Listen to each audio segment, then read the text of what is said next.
joogto raashiyo biiba ah waxaan ka qabanay wax saameel waxaan wax ka qabanay agabar may balaad ayay ahayd tii ugu weynadan qabanay waa jaamacadda Gabley oo deerka aan diinay in ay xawayaankii iyo carruurteeda wax dhiganaya ay isdhex maraan waana ku guuleysanay dawladda hoose ururka Samakaal oo aad iyaguna uga qayb qaatay taajiriinteeda reer Gabley oo waliba rabnay inay insha Allah bidmilaana in ka badan ay ka qayb qaataan jaamacadda iska hali hada yara waxaan markaa aan rabnaa imikana inaan insha Allah bidmilaa kii ugu weynaa aan samayno $3,500 ayaan ku ridaynaa sanduuqa horumarka ee Gabley ee maanta lagu dhawaaqay oo madaarka kala bayr aan aad u rabno inuu noo hirgalo oo mas'uulna ay ka yihiin madaxdayadu inay arrinka ku guuleystaan oo horumarkaasi gaarno sida dadka gobolada maxaa la yiraahdaa wadanadeena kale ay u qabsadeen ay u qabsado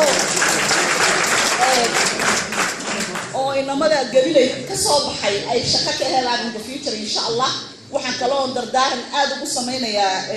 dadkeena waxayse ee gobolka in ay u sameeyaan Gabley meel aan markay dadku noo yimaadaan aan fariisino oo shaaca ka siino aan markaan nimaadna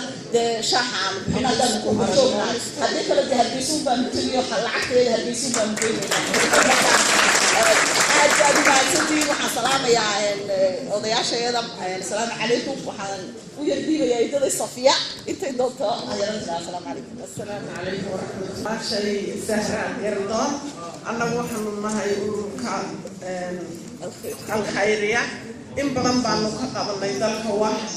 ما عندنا وحنا وجود تبرعنا صدقكم يشمكم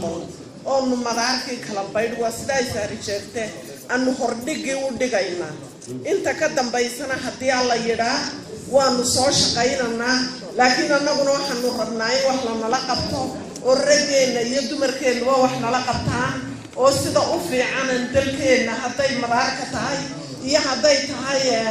بريش كلا قد سيو مجال دارسية Gabley وده حيسا أي تاي وحي عن قبسنا نين نبغى وده يشرا وده قبسنا يا إلهي كرجينا يا سيدا يا سلام عليكم ورحمة الله وبركاته waxaa insha Allah bisha tobanaad oo yotoonkeega ka dhacaya London ururadii gobolka Gabley u dhashay oo dhan inay isku biimayaan walaalo arabsiyo gaado alkhayriya iyo namadii reer Bristol hado oo mid noqon doono oo reer Gabley aan rabnay mid noqdaan. Assalaamu calaykum.